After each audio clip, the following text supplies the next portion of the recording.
Putin bad news. Kick Russia out of UNESCO. The United Nations Educational, Scientific, and Cultural Organization, UNESCO, has spoken out against Russia's recent attacks on Odessa, which came just 2 weeks after a strike destroyed a historic building in Lviv. However, it should go further and permanently ban Russia from the club if the Kremlin does not stop its criminal actions. Conclusion and anchorage. The Ukrainian port city of Odessa has been feeling the wrath of Russian President Vladimir Putin, who has been in an especially irritable mood as of late. Since Catherine the Great oversaw the city's early development, it has always been a symbol of the Russian character of southern Ukraine in the Kremlin's neo-imperial view. Putin hailed it last year as one of the most beautiful cities in the world, praising its wonderful traditions and history. Nothing is off limits for Putin and his criminal regime. On July 17, he let everyone know how angry he was by cancelling the UN-backed Black Sea Grain Initiative, which had allowed Ukraine to export wheat, barley, and other foods through the port of Odessa and the ports of Kornomorsk and Pivdeny. It's ridiculous to think that Putin has any control over Ukraine's ability to ship out its own manufactured goods from its own ports using its own ships. However, he is able to get away with his criminal actions because he threatens to take them to an even more extreme level. The northwesterly Black Sea has been declared dangerous once again by Russia's foreign ministry. On the same day, Putin's bombs started falling on Odessa. Major economic losses, including the destruction of 60,000 tons of grain, resulted from the initial missile and drone attacks on grain terminals and other port facilities. Several buildings on Puryalik Nakamova, a charming street at the end of a fantastic tree-lined promenade that local cyclists like myself frequent, have also been hit by Russian airstrikes. From here, you can access the heart of the city via Kanatna Street, where the Russian poet Alexander Pushkin frequently visited his friend Ivan Bloromberg. The assault damaged the nearby archaeological and literature museums and shattered the windows of the Chinese consulate on that street. Soon after, Russia tore down 24 historical buildings, including the Palace of Count Tolstoy, now known as the House of Scientists. The Transfiguration Cathedral on Soborna Square took heavy damage from Russian missiles on the evening of July 22.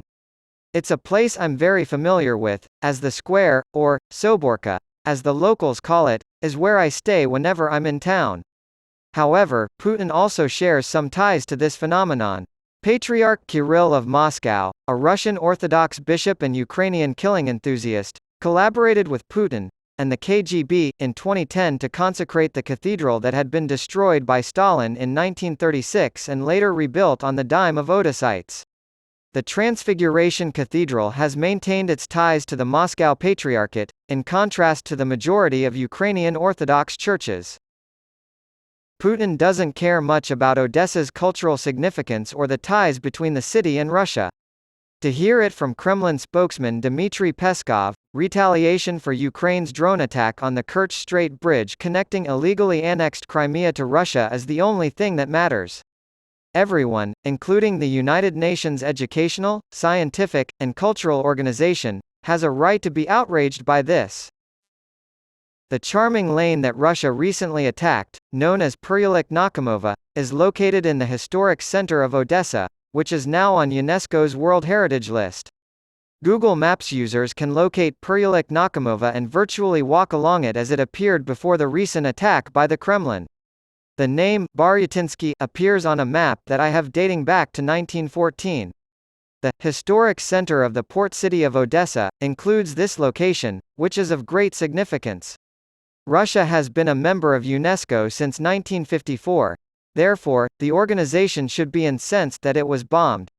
The UN Convention for the Protection of the World Cultural and Natural Heritage states in Article 6 that each party must not take any deliberate measures that might damage directly or indirectly the cultural and natural heritage in the territory of another party. Targeted missile strikes must be the most intentional form of warfare ever devised. 2 weeks after a strike on Lviv destroyed a historic building, UNESCO issued a strong condemnation of Russia for its attacks on Odessa. However, it should go further and permanently ban Russia from the club if the Kremlin does not stop its criminal actions. Not to mention that Putin has been indicted by the International Criminal Court for war crimes, so this behavior goes far beyond the destruction of Ukrainian cultural and heritage sites. The UNESCO Charter expressly forbids such a change. Invading a neighboring country, murdering its citizens, deporting its children, destroying its cities, including those protected by the Convention, and becoming an international pariah was not something anyone anticipated when UNESCO was founded. A mechanism to remove criminal states, however, is still possible. The UN is no stranger to making do.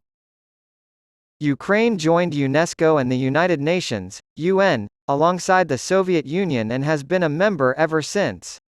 After the fall of the Soviet Union, Russia joined the United Nations, but it was never intended that it take the place of the Soviet Union on the UN Security Council. Ukraine, in contrast to Russia, has adhered to all of the terms of its UN membership. In short, Russia's expulsion from UNESCO is supported by numerous legal arguments. Now that Russia is constantly bombing Odessa, it is time to call on them,